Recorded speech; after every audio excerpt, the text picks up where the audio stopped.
E aí, galerinha do sétimo ano, professor Alessandro aqui com vocês, né? Vamos dar continuidade às nossas aulas, tá bom? Estou com muita saudade de vocês, no momento não tem como nós nos encontrarmos, né? Mas, fé em Deus, vai ter um momento aí que vai dar certo para a gente se ver pessoalmente. Em todo caso, não podemos perder tempo, vamos então começar de fato aí os conteúdos. Nós do sétimo ano já começamos, né? Vocês devem estar lembrados aí, tá bom? Nós vamos dar continuidade aí ao capítulo 3 do nosso livro, tá certo? Vou pedir a vocês agora que localizem, então, o livrinho de vocês, o meu está aqui, tá bom? Vou pedir que vocês, então, abram aí no capítulo 3. A princípio, vamos fazer uma revisão. Vamos lembrar, então, aí o que é que nós trabalhamos anteriormente. Então, vamos lá. Enquanto vocês localizam aí, vamos trabalhar aqui com a modalidadezinha de slide, tá bom? Para poder favorecer aí o entendimento de vocês, certo? Bem, podemos começar então? Vamos lá, galera. Então, observem aqui, nós estamos trabalhando com esse conteúdo, que é o crescimento populacional. Vamos ver algumas coisinhas que nós já vimos anteriormente, vamos relembrar, né? Primeiro, nós temos que ver, por exemplo, que a caracterização geral da população brasileira, o Brasil tem aí a quinta maior posição entre os países quanto à população, né? Então, nós somos aí o quinto mais populoso do mundo, vocês lembrem bem dessas informações, né? Tá bom? Segundo os dados do IBGE, né? Do último censo demográfico, lembrando que o censo demográfico do IBGE ele é realizado de 10 em 10 anos, o último censo ele estava dando em torno aí de 190 milhões da população brasileira, né? Essa população já cresceu muito. Não por acaso nós temos aí esse instituto com a sigla que leva em consideração a ideia de estatística. Então é trabalhado estatisticamente aí esse aumento da população. Como é que o IBGE tem tanta precisão para isso? É exatamente levando em consideração alguns valores que são trabalhados envolvendo sobretudo a taxa de natalidade e a taxa de mortalidade. Vocês estão lembrados disso aí, né? Então vamos ver direitinho aqui como é que funciona a ideia de um crescimento populacional, de um crescimento demográfico, né? Então eu tenho aqui, vamos ver quais são aí, vamos lembrar quais são os fatores que levam em consideração tal crescimento populacional. E é que lembra, nós temos dois fatores diretos, né? Um deles nós já começamos a trabalhar bem, que é exatamente o crescimento vegetativo. O crescimento vegetativo, nós vimos que a relação entre a taxa de natalidade e a taxa de mortalidade, né? Mas tem um outro fator, que é exatamente as migrações, né? E as migrações a gente vai trabalhar em um outro momento de forma mais detalhada. Em todo caso, nós vamos ter uma parcela da população que deixa determinada cidade, que deixa determinado país, isso é conhecido como emigração, e nós temos aí também aquela parcela da população que entra, né, são os imigrantes. Então, tudo isso vai levar em consideração um crescimento populacional, um crescimento demográfico. Portanto, são dois fatores que devem ser trabalhados aí para a gente poder analisar esse crescimento demográfico, tá bom? Lembrem-se bem que nós vamos ter aí o crescimento vegetativo como sendo um fator principal, tá bom? Então, nós vamos observar aqui, mais uma vez, como é que é calculado tal crescimento vegetativo. Quem é que lembra aí como é que é feito esse cálculo? Crescimento vegetativo, crescimento natural da população. Vamos observar então, lembrando bem, tá? Essas informações nós já trabalhamos anteriormente, então a gente está só revisando aqui, tá bom? Crescimento vegetativo. Tem lá no caderninho de vocês, está anotado, tem no livro. Então, o crescimento vegetativo é a diferença entre taxa de natalidade e taxa de mortalidade. Portanto, nós vamos observar, por exemplo, que essa diferença é que vai, por exemplo, dar informações para nós, para entendermos como é que está acontecendo o crescimento demográfico. Lembrando, quando a gente coloca aqui a ideia de que um país ele continua tendo seu crescimento demográfico, esse crescimento ele pode, por exemplo, ter desacelerado. É o caso do Brasil, né? Nós tínhamos um ritmo de crescimento bem diferenciado na década de 60 se comparado ao ritmo de crescimento hoje. Continuamos a crescer, só que num ritmo mais lento. Então, levando em consideração a taxa de natalidade e a taxa de mortalidade, nós também apresentamos para vocês que existem três formas de avaliarmos o crescimento vegetativo. Vamos lembrar? Quando nós temos a taxa de natalidade sendo superior à taxa de mortalidade, fala-se então em crescimento vegetativo positivo. Estão lembrados? Crescimento vegetativo positivo. É o caso do Brasil. Nós continuamos a crescer, só que num ritmo mais lento. Mas existem outras duas modalidades que nós analisamos também. Uma que o Brasil está com uma tendência para os próximos anos, que é exatamente aquilo que se convencionou chamar de crescimento vegetativo ou nulo. Então, o crescimento vegetativo negativo é aquele em que eu vou ter, por exemplo, o contrário. A taxa de mortalidade ela passa a ser superior à taxa de natalidade. Mas nós vamos ter também aí a ideia de levar em consideração o crescimento vegetativo nulo.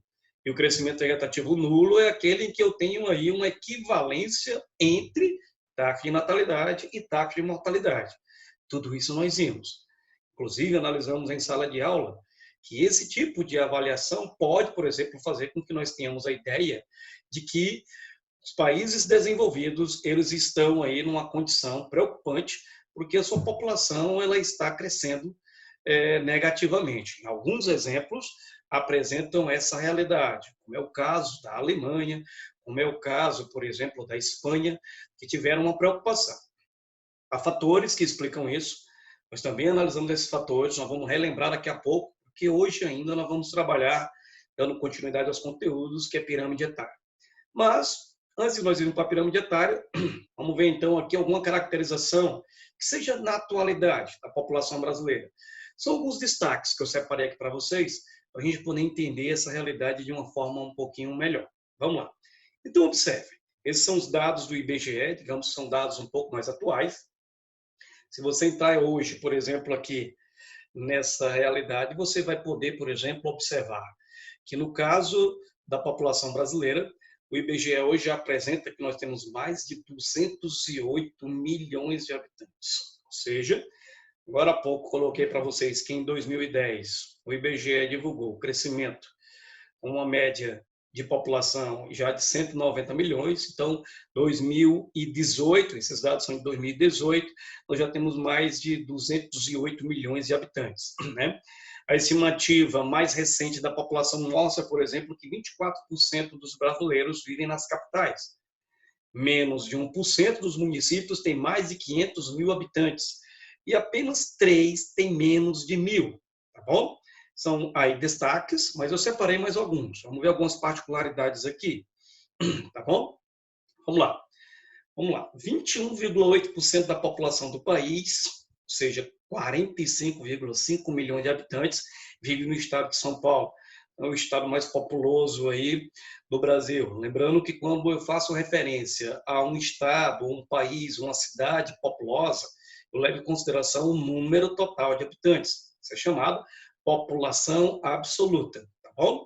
Observe, então, um outro dado aqui interessante, apenas 3 estados, todos na região norte, têm menos de 1 milhão de habitantes. Menos de 1 milhão de habitantes. Temos Acre, Amapá e Roraima.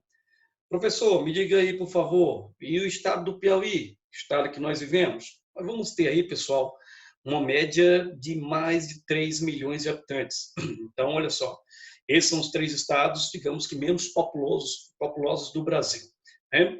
Uma outra informação curiosa, 23,8% da população vive nas 27 capitais, tá bom?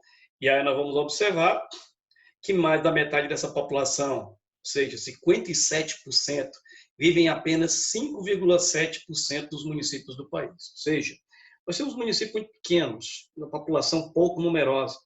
Os maiores, aqueles que concentram o maior número de habitantes, eles vão ter aí, na verdade, essa concentração numa maior proporção.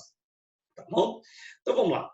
Nós temos hoje 5.570 municípios. Então, nós temos aí, dos 5.570 municípios, apenas 46, 0,8%, que tem mais de 500 mil habitantes. Estou apresentando para vocês aqui algumas particularidades da realidade da população brasileira. Beleza? Vamos lá. O município mais populoso é São Paulo, como eu tinha falado para vocês. Estou colocando aqui a ideia da cidade. Em torno de 12,2 milhões de habitantes, somente na cidade de São Paulo. Vai ter um momento aí do nosso período letivo que nós vamos trabalhar a urbanização, então a gente vai ter uma atenção maior para a questão referente às cidades, tá bom? E a gente volta então a trabalhar essa particularidade da cidade de São Paulo. O município menos populoso, olha só que curiosidade, é Serra da Saudade, que fica em Minas Gerais, que tem apenas 786 habitantes, ou seja, menos de 1.000 habitantes nesse município, tá bom? Bem, e além de Serra da Saudade, nós temos aí outros 2 municípios também, considerados pequenos. Borá, em São Paulo, 836 habitantes, e Araguaína, no Mato Grosso, com 956 habitantes. Esses são dados que foram apresentados recentemente pelo IBGE. Tá bom, pessoal? Vamos então aqui dar continuidade aos conteúdos. Um outro ponto importante que nós também já estudamos aqui é exatamente observar aí a análise e representação de como é que está esse crescimento populacional. Existe uma outra forma de medir isso. Observem aqui, por favor, essa representação, tá? Acho que vocês devem estar lembrados aí que nós trabalhamos um outro conceito importante populacional e aqui nós vamos relembrar ele. Olha só esse infográfico.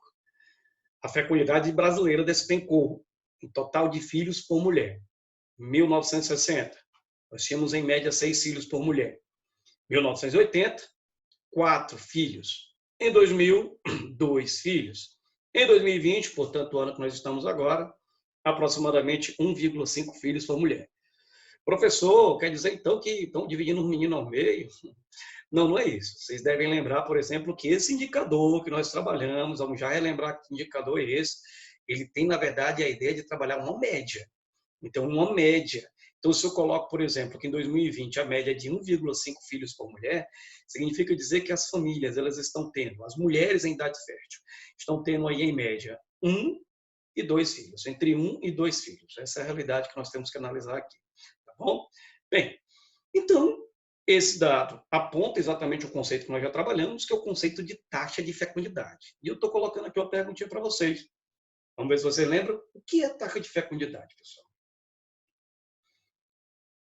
O que contribuiu para a redução evidenciada? Ou seja, por que a taxa de fecundidade do Brasil ela veio diminuir? Tá? Vamos então lembrar aqui um pontinho importante. Tá bom? É o seguinte, a taxa de fecundidade corresponde ao número de filhos por mulher. E o que vem contribuindo para isso? É exatamente os mesmos fatores que levaram em consideração a redução na taxa de natalidade. Então, nós vamos levar em consideração, por exemplo, que essa redução ela vai levar em consideração uma elevação do custo de vida, e essa elevação do custo de vida se deve exatamente ao aumento do número de pessoas vivendo nas cidades, então o custo de vida é maior.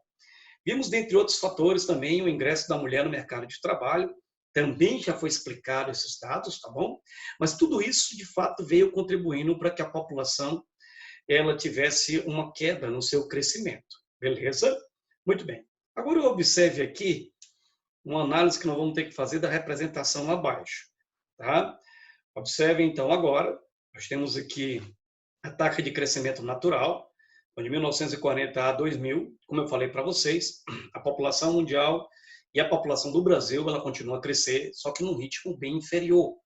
Olha que nós tivemos um pico em 1960, que a população ela crescia quase 3%. A população brasileira cresceu mais ou menos esse ritmo. Então, foi considerado aí da década de 60 até a década de 80 um ritmo acelerado. Da década de 90 em diante, esse crescimento ele veio reduzindo. Em 1970, o Brasil já era considerado um país totalmente urbano. Então, daí você observa, por exemplo, o fator urbanização como sendo um fator que contribuiu, de fato, para que houvesse aí essa queda no crescimento demográfico. Tá bom? Até aí, tudo bem, pessoal? Podemos continuar? Vamos lá, então. Tá? Qual conclusão nós podemos ter, então, desse gráfico? Volto a repetir, já foi informado anteriormente, essa população ela continua a crescer, só que num ritmo inferior, tá bom? Lembrando, causa e consequência que já foram trabalhados por nós. A gente está fazendo aqui uma revisãozinha bem básica e simples, tá? Muito bem. Um outro ponto que nós estudamos é a ideia de população relativa. Olha só essas informações. Para quem não lembra, a população relativa ela é a mesma coisa que densidade demográfica. Então, eu vou levar em consideração, por exemplo, que a ideia de densidade demográfica, nós vamos ter aí a população absoluta dividido pela área territorial, pelo tamanho do país, pela extensão territorial, tá bom? Então, leve em consideração a população absoluta dividida aí por essa área. Portanto, eu tenho aí a ideia de população relativa, porque eu vou levar em consideração a relação entre a população absoluta e a área territorial. Isso quer dizer o quê? Que eu vou conseguir dados que vão me mostrar, por exemplo, como está acontecendo a distribuição da população pelo espaço territorial. Tá? Diga-se de passagem, os países mais populosos, não são os mais povoados. Quando a gente fala em população relativa, eu posso, por exemplo, ter acesso a informações que me mostrem se um país ele é povoado ou ele é pouco povoado. Nós temos países muito pequenos em que a população relativa, a densidade demográfica é muito alta. Tá? Pra você ter uma ideia aqui, as informações mostram que a população relativa do Brasil ela está girando em torno aí de 24,20 habitantes por quilômetro quadrado. Né? Então, nós vamos ter, por exemplo, aí uma concentração populacional em algumas partes do nosso território, porque é possível nós termos aí acima de 200 habitantes por quilômetro quadrado em algumas partes do Brasil. Tá bom? Vamos, então, observar, agora que eu apresentei uma informação que já tinha sido trabalhada para vocês, esse mapa, que é um mapa que vocês também têm no livrinho de vocês, que mostra, por exemplo, qual é a área que nós temos a maior concentração populacional. Então, aqui é possível nós identificarmos, por exemplo, que eu tenho uma maior concentração populacional no interior, aliás, no litoral do Brasil. À medida que eu me afasto do litoral e vou em direção ao interior, a legenda aqui do mapa mostra, por exemplo, que eu tenho uma queda na densidade demográfica brasileira. A população relativa, ela diminui. Então, observem que nós temos aqui alguns pontos importantes, né, quanto a essa densidade demográfica. Então, ela é maior nessa condição, porque existem fatores que vão explicar essa grande concentração. Que fatores são esses? Estudamos no comecinho do ano, trabalhamos o capítulo 1, processo de colonização e formação do território brasileiro. Então, eu estou agora fazendo uma relação exatamente entre os capítulos que nós estudamos. Observem aí, por favor. Nós vamos ter essa concentração populacional no litoral, porque tudo começa pelo litoral, pessoal. A ocupação territorial do Brasil, ela vai começar pelo litoral.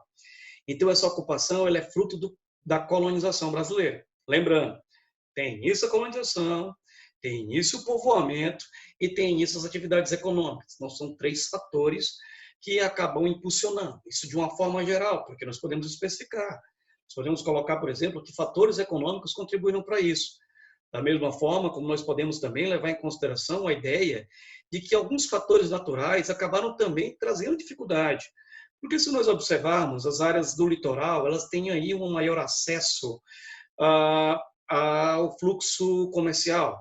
Na proximidade do litoral, eu tenho, por exemplo, uma condição climática também bem mais agradável.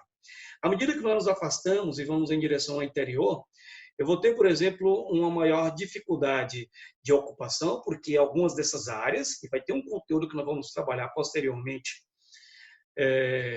falando mais uma vez das questões dos aspectos naturais, mas nós vamos ter aqui nessas áreas, pessoal, situações em que o relevo ele é bem mais elevado.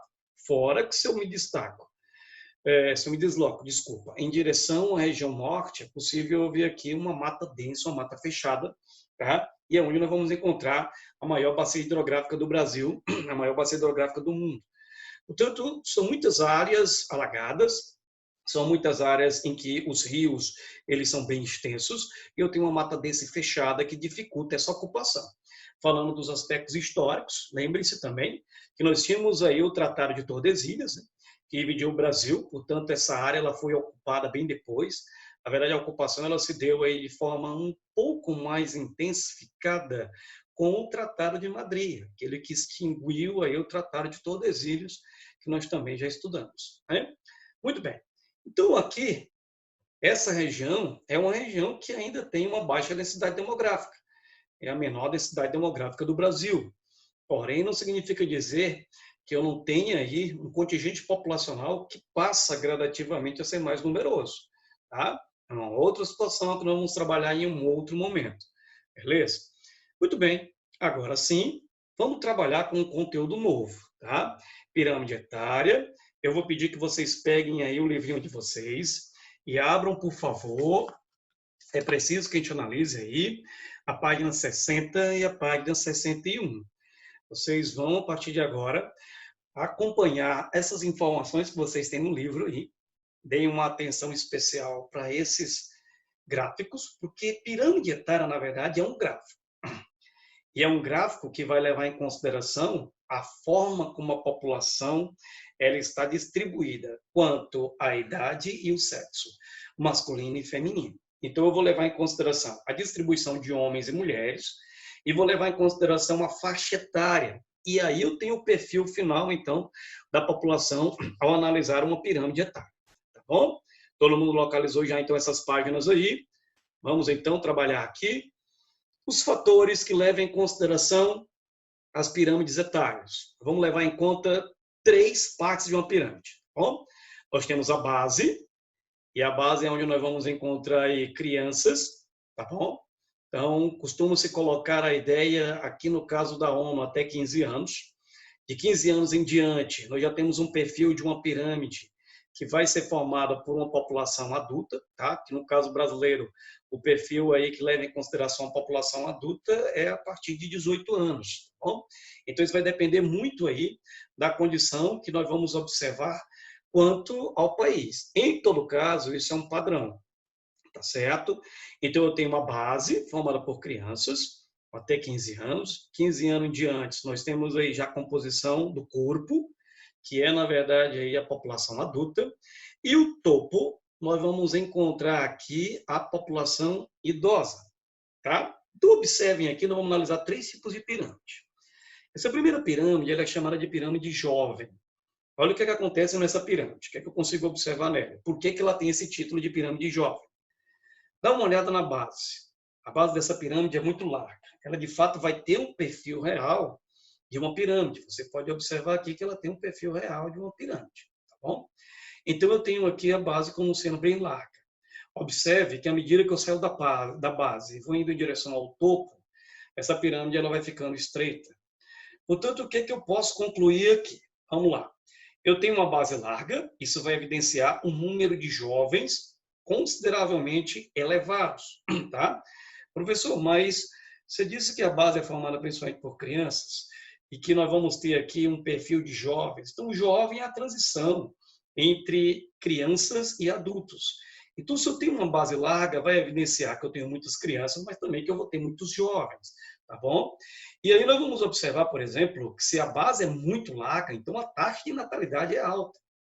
Consequentemente, a taxa de mortalidade, que é o topo, que é bem estreito, a mortalidade aqui é elevada.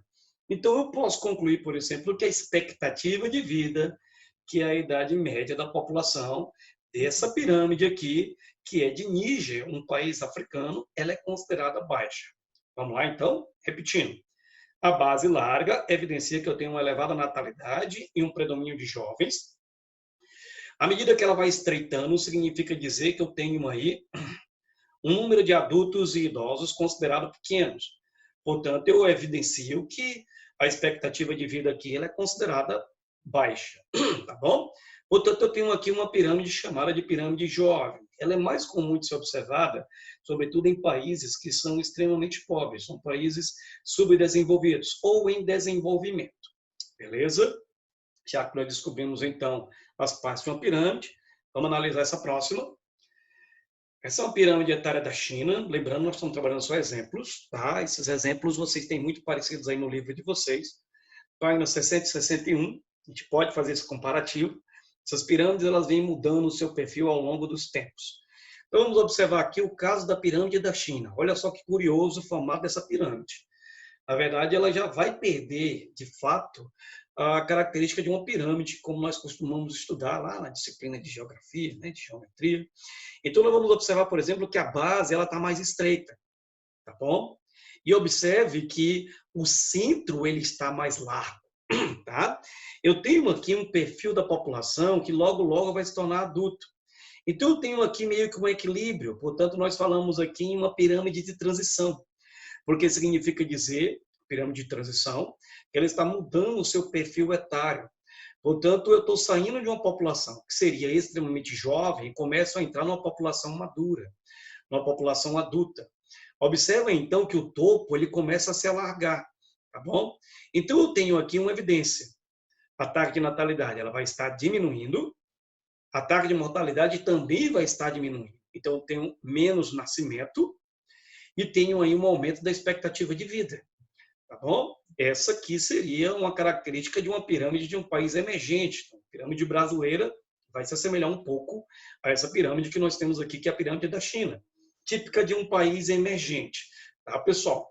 Vamos passar para a próxima. Pirâmide idosa. Essa aqui é uma pirâmide que vai levar em consideração aqueles fatores que nós trabalhamos anteriormente, que é exatamente de um país que começa a ter um crescimento vegetativo negativo. Essa é a pirâmide da Itália. Olha só que curioso. Estamos aí num momento de pandemia. Trabalhamos então a ideia de que a Itália ela vai estar entre os países em que a mortalidade por esse vírus foi maior. Existe uma lógica explicativa para isso. Na verdade, tem várias explicações. Mas o caso da Itália, ela inclusive chegou a bater um recorde aí da China, porque o número de idosos na Itália é muito grande. Na verdade, a Itália é o segundo país que tem o maior número de idosos. Então, o Japão está em primeiro. Aí você para e pergunta, professor, se o Japão é o primeiro, então por que a mortalidade por lá não foi maior? Porque as políticas adotadas naquela ocasião foram diferenciadas. A forma como cada país tratou a sua maneira de lidar com essa crise, com essa pandemia, foi diferente. Então, a Itália ela teve as suas iniciativas bem depois de algumas situações que já estavam sendo consideradas alarmantes. Tá bom? Mas vamos aqui, vamos ao que interessa, vamos trabalhar então essa pirâmide etária, que é uma pirâmide etária idosa, tá bom? Eu tenho então aqui uma base relativamente estreita, tá? Observe então que se a base é muito estreita, a natalidade é muito baixa. Mas olha só o que está acontecendo com o corpo. O corpo aqui ele já é superior à base. Então significa dizer que eu tenho um predomínio de pessoas que circulam aí na faixa etária, de adultos para idosos. Olha só como é que está o perfil aqui dos idosos, tá bom? E se você observar, por exemplo, as mulheres, na verdade isso é uma tendência mundial, elas vivem mais do que os homens, tá? A gente vai ter um momento também que nós vamos trabalhar o porquê disso.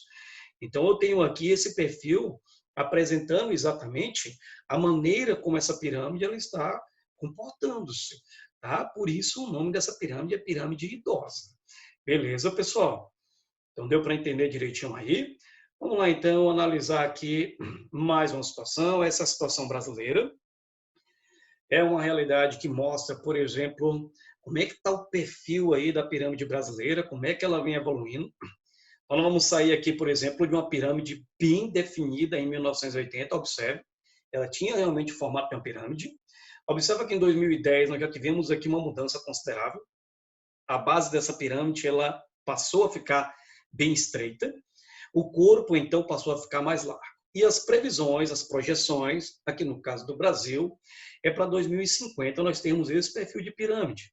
Portanto, o Brasil, ele, na verdade, deixou de ter aí um perfil de ser uma nação formada só por jovens e crianças. Então, hoje o Brasil é um país adulto quanto à questão étnica, aliás, quanto à questão da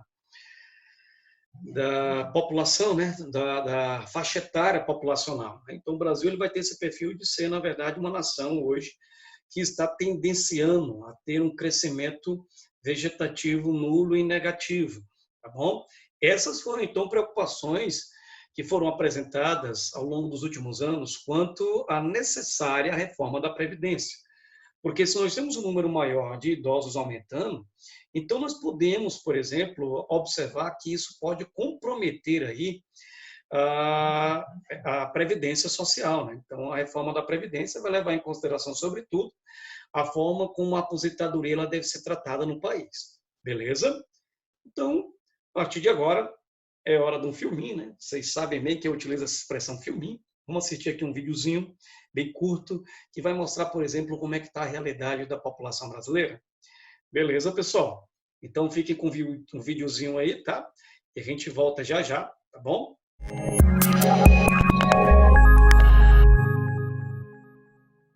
O Brasil está envelhecendo. A pirâmide etária brasileira vem se modificando ao longo das décadas, o que indica mudança no perfil demográfico do país. Ela nada mais é do que um gráfico que mostra a distribuição da população por idade, com homens na esquerda e mulheres na direita. Na parte superior ficam os grupos mais velhos e na inferior os mais jovens. Esta é a pirâmide etária brasileira de 2015. Podemos dividi-la por gerações. No topo estão os veteranos. Eles cresceram entre duas guerras mundiais com Getúlio Vargas na presidência, viram o nascimento da Bossa Nova e Carmen Miranda era um grande ícone nacional. A geração seguinte são os Baby Boomers. Levam esse nome pela explosão demográfica pós-Segunda Guerra Mundial. É Elvis Presley tocava nas rádios do mundo todo e foi quando a televisão surgiu no Brasil. Já quem nasceu nas décadas de 60 e 70 é da geração X. Se a política foi marcada pela ditadura militar, a cultura e o esporte foram de dois reis: Roberto Carlos, o principal ídolo da Jovem Guarda, e Pelé, que consolidou o Brasil como o país do futebol. A geração seguinte é a dos Millennials. Eles viram a queda do Muro de Berlim, o início do Plano Real, o surgimento do Super Mario e a popularização da internet. Já quem nasceu a partir do ano 2000 faz parte da chamada geração Z. É um pessoal que já nasceu usando smartphone.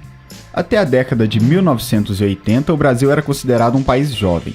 Isso faz com que a base da pirâmide seja maior do que a área central. É nesse período que nascem os Millennials, que hoje têm entre 17 e 36 anos. A diferença de 35 anos nas pirâmides está ligada com o processo de envelhecimento da população.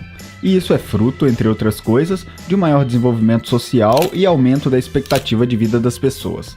Além de se relacionar com fatores como avanços na medicina, redução da taxa de fecundidade e melhoria nas condições de saneamento.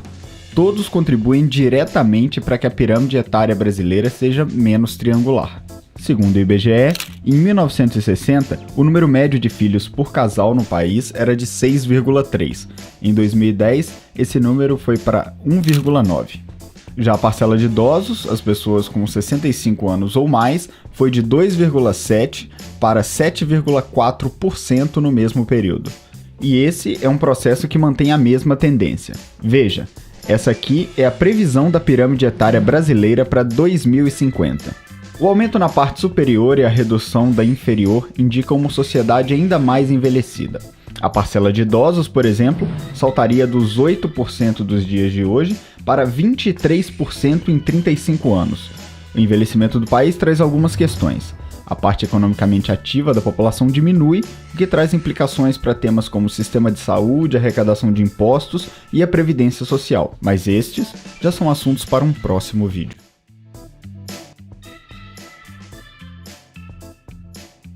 Muito bem, vocês observaram então aí? Beleza? O vídeo, na verdade, ele reforça aquilo que nós trabalhamos aí nessa aula, em aulas anteriores. Tá bom, pessoal? Bem, vou dar um tempinho agora, vou ficar com vocês aí, tirando as dúvidas. Entre no aplicativo, lá na partezinha de chat, para a gente estar conversando ali e procurando tirar as dúvidas de vocês, tá bom? Vai ficar uma atividadezinha, vocês logo, logo vão ter acesso a essa atividade aí por meio dos aplicativos da escola, e aí vocês podem, na verdade, estar dando uma atenção mais especial. Procure responder de cara a algumas questões. Na próxima aula a gente debate um pouquinho mais. Tá bom, pessoal? Um abraço, então. Valeu. Obrigado pela presença. E até a próxima, tá? Valeu.